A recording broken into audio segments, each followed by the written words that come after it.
Hi friends, நாம் இப்போ இந்த வீடியோவில் எதை பற்றி பார்க்க போகிறோம் அப்படின்னா, தற்போது ஐபிஎல் தொடர் துவங்குவதற்கு இன்னும் 2 மாதங்கள் இருக்கக்கூடிய நிலைமையில் தோனி அவர்கள் செய்திருக்கக்கூடிய செயல் பார்த்திங்கன்னா சிஎஸ்கே ரசிகர்களுக்கு பெரிய உற்சாகத்தை ஏற்படுத்தியிருக்கு.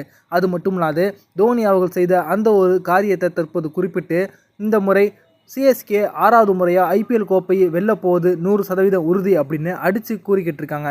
அது பற்றின முழுமையான விவரத்தை பார்ப்போம். தற்போது மகேந்திர சிங் தோனி அவர்கள் பார்த்திங்கன்னா அவருடைய சொந்த ஊரான ராஞ்சியில் இருக்கக்கூடிய தியோரிமா அப்படின்ற ஒரு கோவிலுக்கு போய் அவங்க வழிபாடு நடத்தியிருக்காங்க.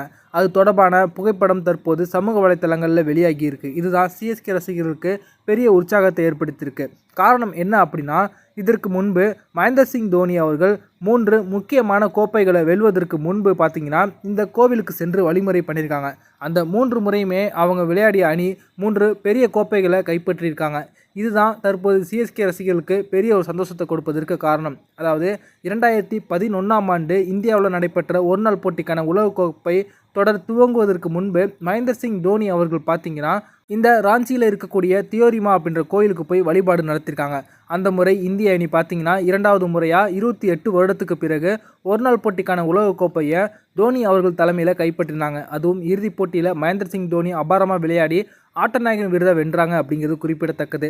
அதற்கு பிறகு 2013ஆம் ஆண்டு நடைபெற்ற சாம்பியன்ஸ் டிராபி தொடர் போட்டியில் விளையாடுவதற்கு முன்பாக மகேந்திர சிங் தோனி தனது குடும்பத்தோடு போய் அந்த தியோரிமா கோவிலில் வழிபாடு நடத்தியிருக்காங்க. அந்த வருடம் பார்த்திங்கன்னா இந்திய அணி அந்த சாம்பியன்ஸ் டிராபி தொடரை கைப்பற்றி ஒரு மிகப்பெரிய வரலாறு படைத்தாங்க. அதாவது 21 போட்டிக்கான உலகக்கோப்பை, ஒரு நாள் தொடருக்கான உலகக்கோப்பை, சாம்பியன்ஸ் டிராபி அப்படின்னு 3 ஐசிசி முக்கியமான கோப்பைகளையும் கைப்பற்றிய ஒரே கேப்டன் அப்படின்ற பெருமை தோனி அவர்களுக்கு கிடைச்சிது. அதற்கு பிறகு சமீபத்தில் 2023ஆம் ஆண்டு ஐபிஎல் தொடர் துவங்குவதற்கு முன்பாக மகேந்திர சிங் தோனி அவர்கள் பார்த்திங்கன்னா அந்த தியோரிமா கோவிலுக்கு போய் வழிபாடு நடத்தினாங்க. அந்த முறை அதிசயமாக எப்போதும் இல்லாமல் அந்த முறை மட்டும் பார்த்திங்கன்னா 2 நாட்கள் ஐபிஎல்லுக்கான இறுதிப் போட்டி நடைபெற்றுச்சு. அந்த இறுதிப் போட்டியில் 2வது நாளில் கடைசி பந்தில் ஜடேஜா பந்தை பவுண்டரிக்கு விளாசி மகேந்திர சிங் தோனி அவர்கள் தலைமையிலான சிஎஸ்கே அணி 5வது முறையாக கோப்பையை கைப்பற்றுவதற்கு உறுதியாக இருந்தாங்க.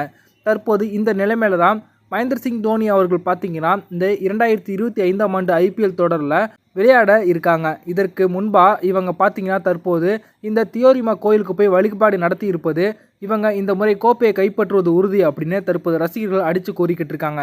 அதாவது இந்த 2025ஆம் ஆண்டு ஐபிஎல் தொடருக்கான இறுதிப் போட்டியில் சிஎஸ்கே கோப்பையை வென்றதுக்கு அப்புறம் பார்த்திங்கன்னா 6வது முறை சாம்பியன்ஸ் பட்டத்தை கைப்பற்றியதுக்கு பிறகு தோனி அந்த ஒரு பெருமையோடு கிரிக்கெட்டில் இருந்து ஓய்வு பெற போகிறாங்க அப்படின்னு சொல்லிக்கிட்டு தற்போது ரசிகர்கள் ரொம்பவே உற்சாகத்தில் இருக்காங்க. இந்த வீடியோ உங்களுக்கு பிடிச்சிருந்துச்சுன்னா லைக் பண்ணுங்கள், ஷேர் பண்ணுங்கள். நன்றி.